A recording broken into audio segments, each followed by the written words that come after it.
Hey, what's up, everybody? Isaac here with Civil Engineering Academy. I wanted to jump on real quick and kind of go live to test out some things, but also give you some tips and some tricks related to the PE exam because it's coming up. We're in October, and so test time is here. So anyway, I just wanted to jump on real quick, go live, kind of give out some tips related to the PE exam as you're getting ready to prepare for going to take it. But I also wanted to jump on and try out some features going live with the new tool that we got. So I want to make sure it's good and it's cool. So anyway, hopefully you're doing well. If you're here and you're watching this, drop some comments. I want to make sure that's all working too. So hit me up on the comments and we'll make sure give you a shout out. So anyway, guys, here's some of my tips if you're going to go prepare, if you're taking the PE exam. The first one is obvious if you don't know this by now, but the first thing that you need to do is know where you are going. And so the reason why I state that is because you're going to have a lot of anxiety, right? You're going to be nervous for this exam. It's a big deal. Obviously, it's a big deal. And there's just a lot going on in your mind, and it's a pretty crazy time. So make sure you know where you're going. You know where you're parking. You know if it costs money to park. You know it doesn't cost money to park. All of those little details, make sure you understand, and also know how long it's going to take to get to the testing center, because those things could trip you up in the morning. Try to get a good night's sleep beforehand. Wake up, you got all your stuff, and off you go. Make sure you know where you are going and all those details that go along with it, okay? So anyway, that's a good tip, something to remember. Another tip I have is to, obviously, you got to get all your stuff organized. Now's the time.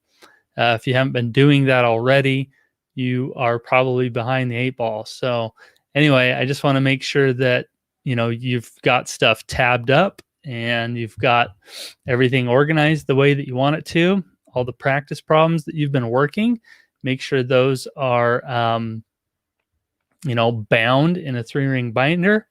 And yeah, so make sure everything that you have is bound up. Make sure you've got it organized, and it's time to start getting those things all together. I'm just checking out the chat room. The Vahane, what's going on? Report time. Yes, report time. Welcome to the stream. This is good stuff. This is kind of fun. So yeah, get your stuff organized. It's time to do that. You know what? I probably have my old CERM here somewhere. I got the new CERM, but I don't have that tabbed up. I could show you my old CERM, and you'd be like, the Vahan. Got it. Wickness, what's going on? Cheers. So I was going to show you this CERM book. So back here, I've got the CERM manual. That's the latest edition. But if I showed you the one I took to the exam, you would see how I tabbed it all up. It's got, you know, everything kind of color coded. I did water resources in blue, transportation in yellow. I probably did structures in gray. You get the idea. But you want to make sure that everything is tabbed up. Everything is ready to go for that. And get all your stuff organized. Now's the time to start thinking about that, making sure you have everything organized and ready to go. Another tip that I have for you is to make sure you are bringing with you a good textbook. And the reason for that is because there is a lot of theory on the PE exam. And most people don't realize this, but yes, there is a lot of theory on the PE exam. And it's always a surprise to students how much there is on there. I would expect that you would see 10 to 15 questions probably in the morning and the same amount in the afternoon. So guys, that's like a lot of questions, right? So make sure you're prepared for that. Bring a good textbook so you can turn to the index and find those theory kind of questions that creep up on here all the time, just to make sure you are good to go. The other little detail I wanted to mention as you're preparing for the PE exam and knowing where you're going, and all those details is know what to do for lunch. A lot of people get tripped up on that. They give you a specific time to be back. You do not want to miss that. So figure out what you're doing for lunch, whether you're bringing your own, you're leaving it in the car, you're going somewhere real quick, if there's a place by you, anything like that. Wickness, do you have any tips? I'm just reading the chats. Do you have any tips for studying transportation and traffic engineering? This tip applies for all disciplines, and the tip is practicing a ton of problems. So you got to practice a ton of problems. I don't know if there's any secret to that. So if you're looking for specific tips on transportation and traffic, you can go check out a course. We've got a depth course specifically for that. We have depth courses for all disciplines, but if you go to civilengineeringacademy.com/depth courses, let's see if I can leave that here. civilengineeringacademy.com depth courses. That will take you to the course we have that will give you a depth review, and you can brush up on transportation and traffic engineering. So that's my tip for you. CERM ? CERM is the Civil Engineering Reference Manual. They changed the name of it. Let's see if I can grab it, guys. Hold on. Oh, look at all this stuff. Here is going to be the CERM. Check out that baby. If you don't know what the CERM is, then you are not ready for the PE exam. Okay, the CERM is the Bible when it comes to studying for this. You can go get it at PPI. Go use our discount code. If you go to civilengineeringacademy.com/PPI, you'll go to their website and use our discount code of CIVAC. You can get 15% off any book that you need. And look at that. That's the CERM. They changed the name of it, though, to the PE Civil Reference Manual. Used to be called the Civil Engineering Reference Manual. So maybe we need a new acronym. What do we call it? The PECRM? I don't know what you what do you call that? All right, here's also the associated book that goes with it. Also quite as thick. The nice thing is that they have these tabbed up for you, and they match the actual chapters in this book. Okay, so you use those two together. So go use our discount code CIVAC to get those if you're just studying. But the tips I'm sharing are for people that are going to take the exam this October. So go get that. What's going on? Sulo Khan. I'm probably slaughtering your name. I'm sorry. Hi, do you know if we need to print anything from OSHA regulations? There are many pages. That is a very good question. Now, most people are going to recommend taking in the whole OSHA manual because they can test you on things from OSHA, right, for safety. But the reality is the most amount of problems you're going to have is maybe one or two, okay?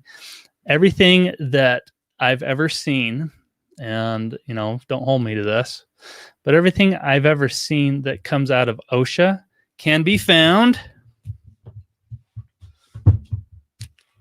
in this guy, the PE Civil Reference Manual. Look at the reflection of the light. So there's an entire section in here. Okay, if you head to, I believe it's called safety. Let me go find it. Take you right there. Construction. You can see I'm a little out of practice with my CERM, but there is an entire section in here dedicated to OSHA. And you know what? If you ever get lost, you go to the back of the book. Okay. Let's say they ask you the amount of oxygen that's acceptable in a confined space. You're going to go to the back of the book. You're going to go into the index. You're going to thumb through real quick to oxygen. Boom. What am I doing? I'm going through it with you. LMNO. Okay, what I would do is I'd go look up oxygen or something like that, and start looking at answers or page numbers. So if you go and look at oxygen, or you go look at confined spaces, something like that, those are keywords, right? And you're looking up that real quick. So this, if this is the exam and you got to look up a keyword, that index is your friend. So go look up confined spaces, and it's going to take you to the right page, and you're going to go get your OSHA manual or your OSHA question answered. Same thing with ladders and stuff like that. Okay. Cool. Yeah. Awesome tips. I'm glad you like it. I got a few more for you. We're not going away yet. Do you know if we need the AISC manual? You don't need the AISC manual unless you're taking the structural depth exam. The beauty of the AISC manual, it's got a lot of graphs. It's got some things in there that could be very helpful in solving problems quickly. But the reference manual also has that too. I personally took the geotech depth exam when I took it, and I didn't need the AISC manual. I did not bring it. So it's not something you must have. It's just kind of a nice thing to have. So not necessarily a need. Good questions. Who knew? Yeah, thanks for joining. Thanks for coming in. This is kind of fun. So a couple more tips for exam day. We already talked about where you're going, what you're going to do for parking. We're talking about getting your stuff organized, bringing in a good textbook, because theory questions are always a surprise for people. Don't be surprised by the theory. It's coming. Know what you're doing for lunch, making sure you're on time. Don't do anything stupid that's going to get you kicked out of the exam. And now with COVID, if you haven't checked out our interview, I interviewed Tim Miller, who's actually the chief officer over all the exams. And COVID came up, accelerating the CBT exam came up. It used to be a 2023 project. Now they're accelerating it to 2022. And the reason for that is because of COVID. And the reason for that is because of testing centers. They can get more people through a testing center because you can take it year round, right? If it's left up to conferences in individual states, then every state has their own rules. And some states, they've put a cap on how many people can go in a conference room, and then you're screwed. And, people are getting canceled on exams, or you're in California. Some people have got to go to Las Vegas to go take it, stuff like that. So anyway, go check that out if you haven't. If you go to civilengineeringacademy.com/CEA51, it's episode 51 of our podcast, and you'll also learn more about how the PE is developed and a lot of good stuff there. So that's with Tim Miller.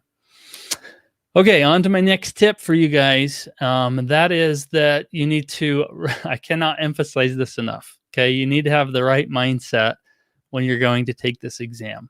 And I know many people are repeat takers. And if you're not a repeat taker, that's great. I dive into this with Tim Miller as I ask him, why do the pass rates, in his opinion, why do pass rates drop so drastically if you're a repeat taker? And he was kind of harsh, and it's probably the reality. And he said the reason why they drop so much is because you're getting everybody that's basically done their best. You get the best of the students that are passing the first time. You're getting the repeat takers that are like your, lower grade students, and they're having to retake it, and it doesn't bode well. Now, I was a repeat taker myself. Should I be offended by that? I wasn't offended. It doesn't mean you're a horrible, engineer because you failed before. No, it doesn't. It doesn't mean that at all. You just are learning the testing process, right? Some people will go into the exam just trying to figure out, what the questions are like. If it's your first time taking it, you're not quite sure how they ask things and what it's like, and you're just getting a feel for the whole thing. And when you repeat it, it becomes more habitual, like you're comfortable with it now. But the sooner you get over that kind of anxiety and you have the right mindset when you go into the exam, if you've put in the work, you've studied hard, and you tell yourself that you can absolutely do this and you can absolutely crush this exam, then it's going to be really great for you. And having the right mindset and going into the exam with the right mindset is honestly, half the battle. The first half is studying, practicing the problems, getting that done. Second half is having the right mindset and make sure you can crush it. Some questions. What did you answer? What book to bring for theory? Just a textbook. It depends on what depth section you're taking. So if you're taking geotech, bring in a good geo textbook, like from Bowles. If you're taking a structural depth exam, make sure you bring a good structural textbook. Things like that, depending on what depth exam you're taking is going to be applicable to which depth book you want to take, right? So anyway, what do we got here? I think studying for a minimum of 200 hours, like you said in the course, intro is key. Yes, 200 is on the low end. You got to study a minimum of 200 hours. So somewhere in there, 200 to 300. Some people even go 3 to 4. But if you can get at least 200 hours in, then you're going to be well ahead. You're going to be way ahead. So that's great. And what that equates to, if you're getting the right amount of time into studying, you're studying for about 2 hours a day. And on the weekends, you're studying like 4 to 8. You're treating this like a part-time job. And that's what this becomes. And what's funny, at least for me, is that once you get in the habit of studying, it kind of, I don't know if you start enjoying it. I don't know if that's possible, but you do enjoy the learning process. I do think when the problems start clicking, you feel better about yourself and things start looking good. So anyway, you guys are doing awesome. Okay, let's get to one more tip. Another tip I have is on guessing. So a lot of people now, I guess I should talk about test taking strategies themselves before we get into guessing, because you don't want to guess on the whole exam. Not good. So let's talk about just exam strategies real quick. So the first time you're going to go through the exam, my recommendation is to study the problems as they're given. If you obviously haven't seen a problem at all, go ahead and mark it on your bubble sheet and make sure you come back to it. But don't spend a ton of time on a problem you haven't seen before. If you do that, you're going to kill yourself on the exam, like your time. A big component of taking this exam, right, is time management. And so you've only got so many minutes per problem, and we can't be, screwing around on a problem that we haven't seen before. So if you haven't seen it, mark it, come back to it later, but I would take them as they come. Some people have different strategies going through. Maybe you studied the transportation depth exam and you go find all those problems first and all this stuff. I think personally that's kind of a waste of time because the more you're trying to find problems and flip pages, the more time you're taking out of your allotted time to solve problems. So just take them as they come and just start solving those, right? So take them as they come.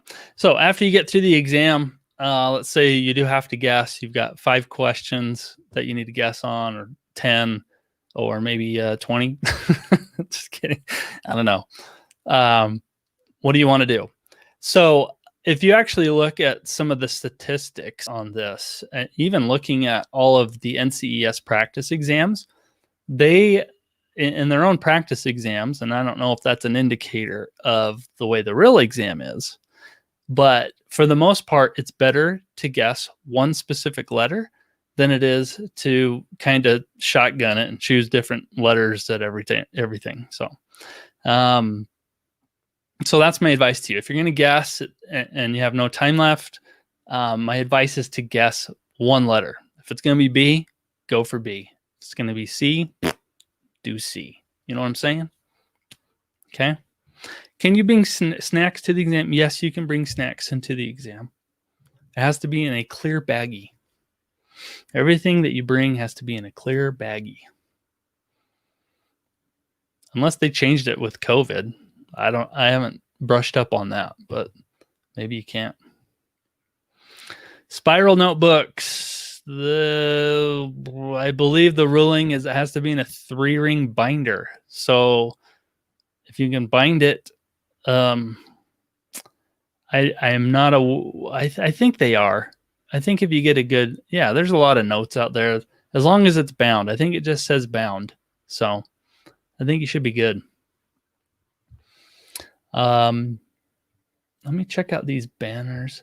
Hey, if you guys do need a review course, we obviously have our own course at civilpereviewcourse.com. We actually have a 1-month membership. So if you do need more help, you need more exams, you need to brush up on more problems, or you just want to join our private Facebook community, all that jazz comes with it. It's at civilpereviewcourse.com, and it's good stuff. So if you are interested in that is available to you. If you need that. So binders are okay. Yeah. I brought in a 3-ring binder in my exam and it was just fine. It was a 3-ring binder. I took all the loose leaf stuff that I had, any practice problems, threw it in a binder, tab it up. As long as it's not loose, you should be okay. Good question.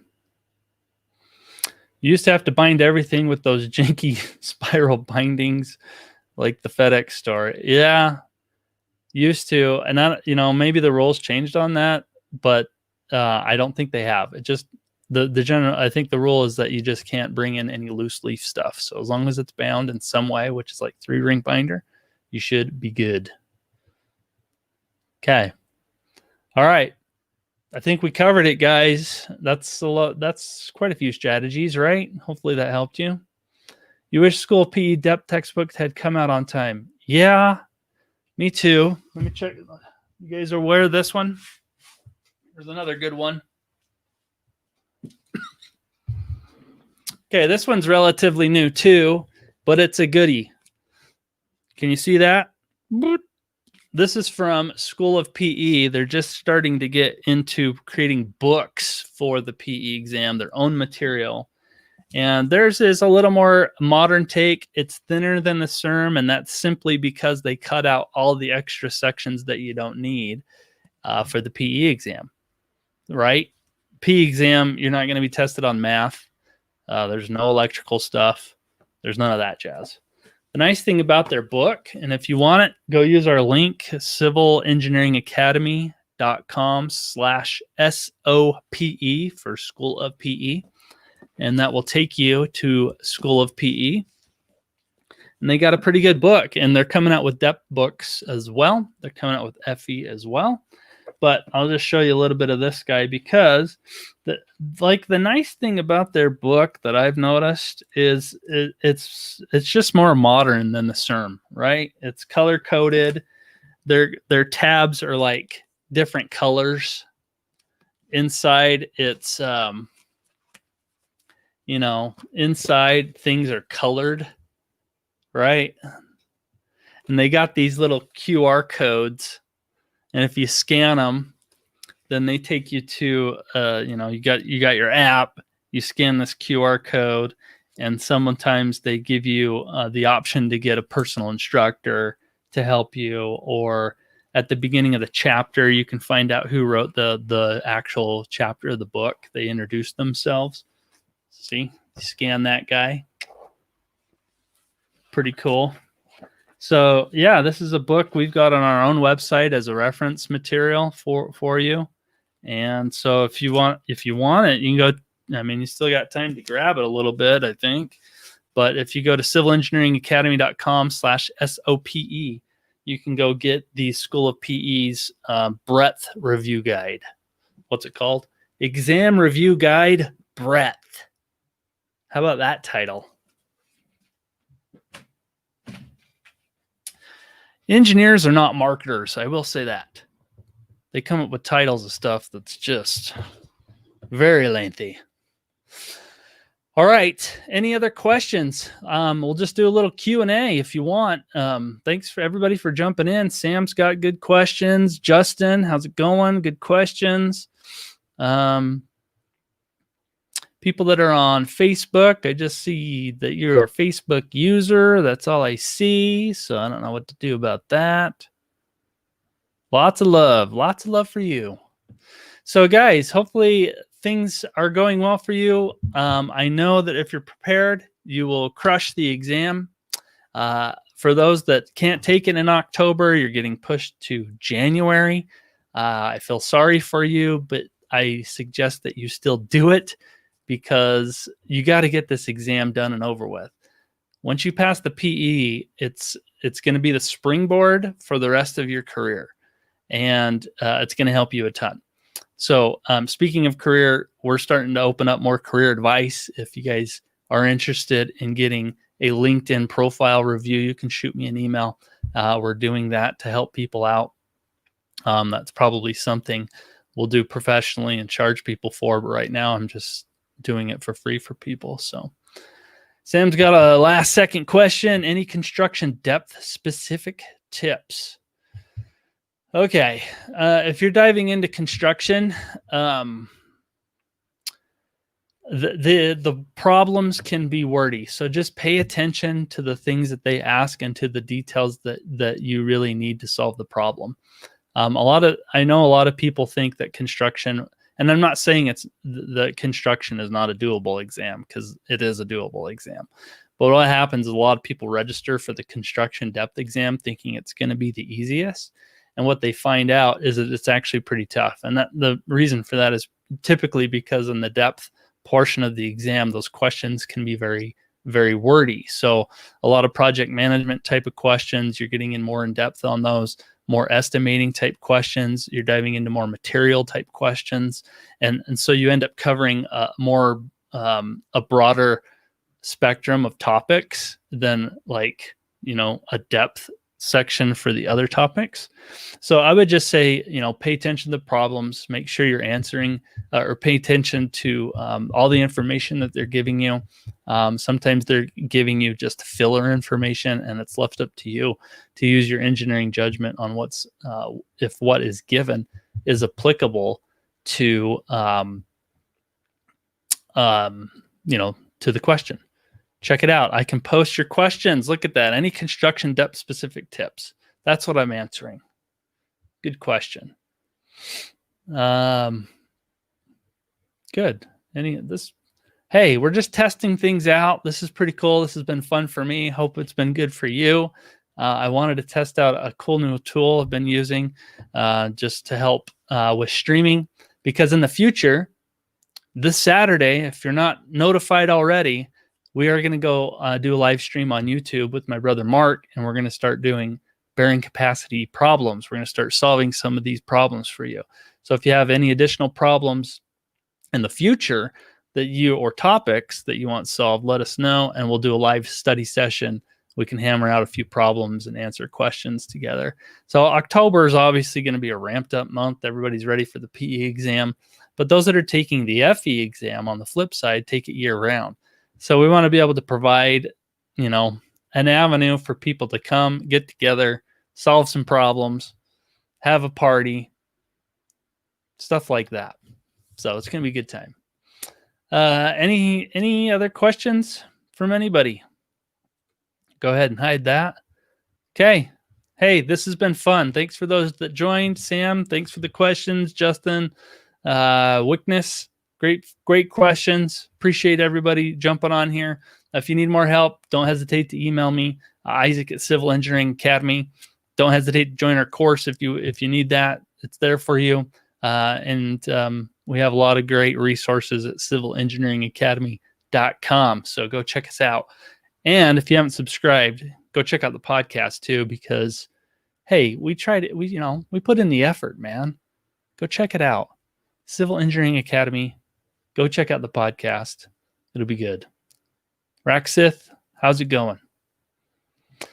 Okay, and we're going to go ahead and wrap this up. Thanks, everybody, for attending. And if you're catching this on the replay, go ahead and still leave comments. I'll try to get to them if I can in the comment section. things of that nature. So appreciate you. Go crush the exam. Bye.